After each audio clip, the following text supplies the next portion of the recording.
앞으로 나올 대한민국의 K3 전차는 한국군이 2030년대에 배치를 목표로 개발 중인 차세대 전차로 지금으로서는 상상하기 어려운 엄청난 목표 성능을 가지고 있습니다. 개의 섬전차는 주포로 현재 선진국들에서도 한창 개발 중인 전혀 화포를 장착하고 인공지능을 탑재하는 것은 물론 탐지율을 극도로 낮추는 스텔스 영상 설계까지 적용할 계획인데요. 현존하는 최강의 전사들인 미국의 에이미레이디 에이블 하우스스 전차 714 아르마타 전차 등을 능가하는 성능을 노린다는 아주 야심찬 목표를 가지고 있습니다. 미 해군의 레일건 연구가 중단된 지금 K3 전차에서는 레일건과 비슷한 속도의 포탄을 발사하면서 더 많은 장점들을 가진 전혀 화포를 탑재하고 이제까지 대한민국의 주력 전차들이 생각하지 못했던 여러 신개념 장비들을 탑재할 계획이라는 것이 밝혀졌는데요. 어쩌면 훗날 압도적인 화력과 성능을 가진 세계 최강의 전차가 될지도 모를 K3 전차는 얼마나 대단한 위력을 가지고 있는지 배이상 전차는 어떤 원리로 초월적인 성능을 발휘할 수 있을지 살펴보겠습니다. 채널명 인터넷 신문 구독과 알림 설정 진심으로 감사드립니다. 전혈하고는 왜 최강의 확보인가? 국회의장 전차의 족보로 쓰이게 될 전혈하는 외관 및 장악의 연소를 전기 에너지로 제어하는 하이브리드 방식의 화포인데요. 기존의 화포 무장들이 화학 추진제만으로 탄체를 가속시키는 방식을 취하고 있다면 전혈하고는 화학 추진제가 연소할 때 발생하는 화학 에너지 그리고 외부에서 전해지는 전기 에너지를 복합적으로 사용해 천체를 가속시켜 최대한의 효율을 만들어줍니다. 이 전열 확보가 왜 대단한 것이라면 작약의 완전 연소를 가능하게 만들어 이론적으로 가능한 최대치의 폭발력을 만들어내기 때문인데요. 전차의 발사 과정에서 장력은 탄약을 추진시키는 추진제 역할을 하는데요. 현재 날탄띠라 불리는 날개 안정 분리 철갑탄의 관통력이 더 이상 증가하지 못하고 정체된 이유 중 하나가 바로 장력의 폭발력을 더 높일 수 없기 때문이었습니다. 장력의 폭발력을 더 크게 하기 위해 화약의 밀도를 높였던 이 상당한 양의 작약이 불완전 연소를 하는 바람에 생각만큼 폭발력이 나오지 않았던 것이죠. 하지만 전열 확보를 이용하면 전국에서 발생되는 아크 방전에 의해 생성된 플라스마가 추진체인 자격을 완전 연소시킬 수 있어 효율이 감소하는 것을 최대한 피하고 이론상으로나 가능한 미친 폭발력을 발휘할 수 있게 되는 것입니다. 그동안 전차들에 적용되었던 재래식 포는 추진제가 폭발해 환자가 나아감에 따라 약실 압력이 감소했지만 전열 확보는 방전되는 전기 펄스의 크기와 주파수를 변화시켜 탄다가 진행하는 동안 최대 압력을 계속 유지할 수 있게 추진제의 연구를 제어할 수 있습니다. 이를 통해 강내의 최대 압력을 오랜 시간 동안 유지시켜주는데요. 이와 같은 방식은 환자가 견딜 수 없는 가속 한계까지는 넘지 않으면서 최대 가속도가 오래 지속되도록 함으로써 굉장한 속도와 위력을 냅니다. 전열 확보의 포구 초속은 1초에 1km를 날아가는 수준인데 이는 레일건이 폭을 초속에 뒤지지 않을 정도입니다. 여기에 레일건은 가지고 있는 단점을 전열하고는 가지고 있지 않은데요. 레일건은 발사할 시강력한 전자기장이 발생하기 때문에 고폭탄 정찰 포탄, 유도 폭탄 등의 사용이 불가능하지만 전열 확보는 기존의 화약 추진을 기반으로 전자기장은 장력 점화에만 사용되기 때문에 여러가지 폭탄을 운용할 수 있습니다. 다목적 운용성에서 레일건보다 우위에 있다고 할 수 있는데요. 전열 확보는 화학에너지가 80에서 90% 이상을 이루고 전기에너지는 10에서 20%만 사용하기에 레일건과 같은 전자코에 비해 전원 장치의 규모를 5분의 1 이하로 줄일 수 있습니다. 기존 화포와 비교했을 때 최대 압력대의 평균 압력 비율이 낮아 부드러운 가속이 가능하다는 장점도 있는데 이는 가속도에 민감한 위험한 포탄을 발사할 때 적합합니다. 또한 개량형 니트로셀룰로스 추진장과 같은 둔감 장약을 사용해도 위력을 최대한 발휘할 수 있게 기존의 포탄 발사 방식에 비해 훨씬 안전하다는 장점도 있습니다. 둔감 장약이 아닌 기존의 장혁은 장약에 불이 옮겨 붙을 경우 내부가 폭발하거나 불에 휩싸여 전차의 승무원들이 다칠 수 있다는 단점이 있었죠. 세이상 전차는 이런 문제점들을 해결해 안전하면서도 마하 10 이상이라는 무지막지한 속도와 막강한 위력을 가진 전자기포를 가지게 될 텐데요. 게다가 미사일 운용 능력의 강화를 위해 차체 후방에 수직 발사대인 부위에 레이스를 장비하는 것이 어떻겠느냐는 제안도 나오고 있습니다. 한정적이었던 기존 주력 전차의 포발사 미사일의 개념에서 한 발 더 나아가 대전차 미사일이나 대공 미사일과 같은 각종 미사일을 좀 더 효율적으로 적재하고 투사하기 위한 아이디어인데요. 이와 동시에 기존 주력 전차에서 적용되었던 포발사 미사일 역시 장비가 검토되고 있습니다. 전열 확보는 기존의 확보에 비교하면 많은 전력을 소모하기 때문에 이를 위한 전원장치 말고도 고전 루펄스로부터 승무원들과 장비들을 보호해줄 무인포탑과 같은 설비 또한 필요합니다. 전기에너지에 의해 고온이 발생할 가능성도 무시할 수 없죠.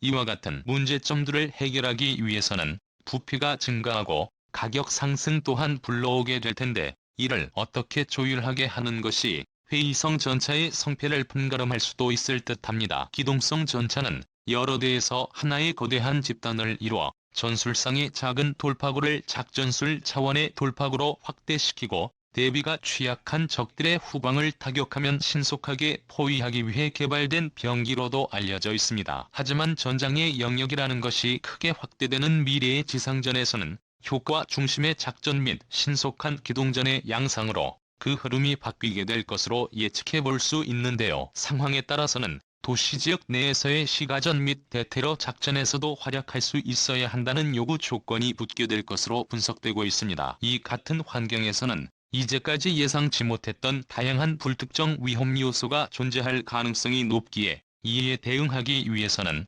첨단 기술을 기반으로 한 새로운 미래 기동체계 개발이 요구되는데요. 이를 위해 K3 전차는 동력 계통을 기존의 파워백이 아니라 하이브리드식 고효율 전기 추진 시스템 HBS로 대체하게 됩니다. 이는 전력을 주로 에너지로 사용하면서 구동 및 변속 조향의 기능을 합친 일체형 전기식 구동 장치라 할 수 있는데요. 이 동력 체계에서 엔진은 발전기를 가동시키는 데에만 사용된다고 합니다. K3 전차가 기존의 전차와 다른 점은 궤도식에서 차륜식으로 전환할 수 있는 지능형 현수 장치가 적용된다는 점인데요. 전기 구동 및 노면 가뭄제 방식의 능동 현수 장치가 사용되는데 이를 통해 포장도로에서는 가볍고 내구력이 강한 복합재를 이용한 차륜 형식으로 이동하고 야지나 산지 도심지에서는 궤도 방식으로 전환하는 하이브리드 형태입니다. 야지마 산지처럼 험한 환경에서는 탄성이 높고 내구력 또한 뛰어난 고무저희 유형 궤도를 사용한다고 하는데요. 하이브리드식 고효율 전기 추진 시스템 HEBS는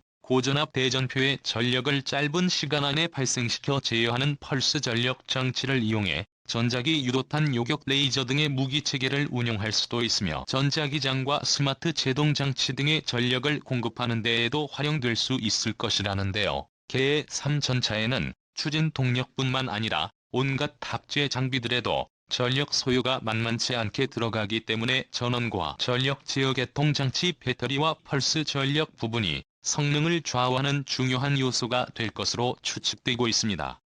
생존상 우리 군이 2030년 이후 전력화를 목표로 하는 차기 전차들은 경량화 보이나 자동화에 중점을 두고 있습니다. K3 전차의 개발은 아직 많은 것이 진행되지 않은 상태지만 최대 48톤급이라는 추측이 있는데 기본적으로 차기 전차들의 경우 경량화를 요구받고 있다는 것을 생각해 봤을 때 어느 정도 사실이 될 것으로 보입니다. 그러면서도 K3 전차의 방어력은 현존하는 주력 전차들보다 동급 이상이어야 한다는 조건이 요구되고 있으며 차체에는 스텔스 설계가 적용되는 것으로 개념으로 채택하고 있는데요. K3 전차의 중량은 차후 개량이 진행될 때 플랫폼의 확장 문제까지 고려해봤을 때 48톤급에서 더 늘어나 K전차나 T-14 아르마타 전차와 비슷한 50분급까지 올라갈 가능성이 높은 것으로 추측됩니다. K3 전차의 개념 모형을 살펴보면 마치 폴란드에서 개발 중인 스텔스 전차인 디에고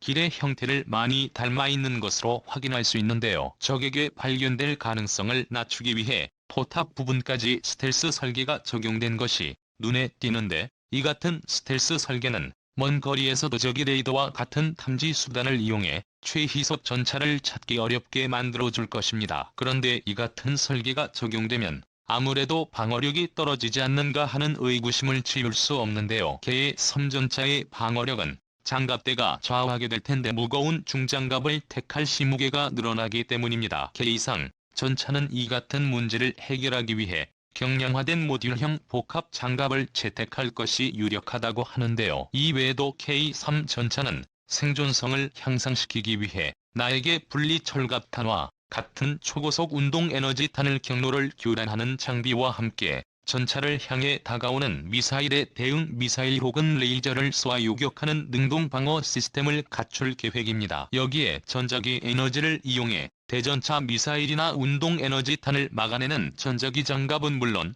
보병들이 들고 다니는 로켓의 관통력을 떨어뜨려 방어 성능을 높여주는 그물망 형태의 전기장과 가변형 반응장갑 등을 적용시킬 예정입니다. 적의 화생방 공격이 들어올 경우 아무리 강력한 생존성을 가진 전차라 해도 승무원들이 살아남기 어려울 테니 이 또한 대비하지 않으면 안 됩니다. 이를 위해 K3 전차는 차량 표면에 전도성 절연성 물질을 코팅하고 그 순간 발열 플라스마를 이용해 적이 화학무기 생물무기를 귀화시키거나 분해시키는 스마트 자가제독 장치 또한 탑재할 것으로 구상되고 있습니다. 네트워크 전체에게 미래 전장에서 일어날 교전들이 여러 가지의 다수 플랫폼들이 융합된 네트워크 기반의 통합전 양상으로 흐른다는 것은 이제는 두말할 필요가 없는 분명한 사실일 겁니다. 우리 대한민국 국군의 큰 문제점이 하나 있다면 지속적인 인구 감소로 인한 국방력의 공백을 들 있을 텐데요. 그런 만큼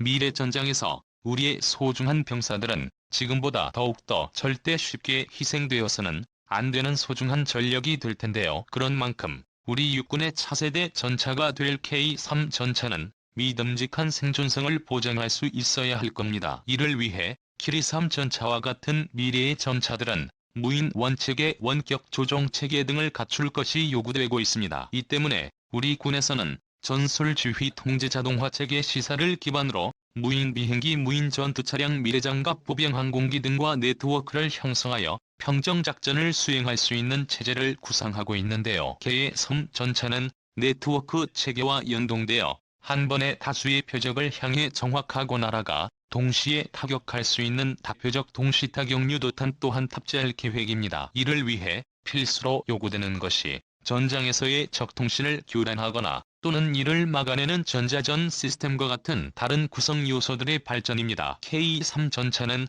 승무원석의 고해상도 엑스레이비 외부 영상을 구현하고 이를 승무원이 착용하는 헬멧에도 구현시킬 계획입니다. 그런 다음 휴머노이드 기반의 높은 정밀도와 높은 효율을 가진 운용통제 시스템으로 지휘하게 되는데요. 이렇게 할 경우 승무원은 적이 공격이 가해질 수 있는 위험한 차체 밖으로 고개를 내밀 필요가 없으며 강력한 방호력을 가진 전차 안에서 안전하게 작전을 수행할 수 있게 될 것이라 합니다. 이외에도 우리 군의 차세대 전차 K3에는 전장 네트워크 체계와 연동이 가능한 차량 탑재용 무인기 60도 상황인식이 가능한 관측 장치들을 급조 폭발물 탐지 및 파괴 장치 각종 신개념의 전투 장비들로 가득한데요. 이 같은 초월적인 성능의 전차가 과연 현실에서 나올 수 있는 것인가 하는 의문이 생기는 것도 사실입니다만 K3 전차의 개념이 구체화되는 시기가 지금보다 기술이 더욱 발달한 2030년대 이후라는 것으로 생각해 봤을 때 어느 정도는 가능할지도 모를 일이라고 생각합니다. 현재 레일건과 HPV 탄의 개발을 공식적으로 중단해버린 미 해군의 전례를 보면 K3 전차에 사용될 전혀 확보가 새로운 전차의 개발 방향으로 크게 주목받을지도 모르겠다는 생각이 듭니다. 한때 미래에 가공할 무기체계로 평가받아왔던 레일건이 지금에 와서 완전히 중단될 위기에 처한 것처럼 K3의 전열 확보도 개발 방향에 따라 어떻게 다르게 적용될지는 알 수 없겠죠. 하지만 이와 같은 연구 개발이 성공하지 못하더라도 그 개념은 언젠가 다른 무기체계에서 화려하게 부활하는 경우가 많기에 희망을 가져볼 필요가 있다고 생각합니다. 여러분의 생각은 어떠신가요? 끝까지 시청해주셔서 감사합니다. 채널명 인터넷 신문 구독과 좋아요, 알람 설정은 좋은 영상을 만드는 데 많은 힘이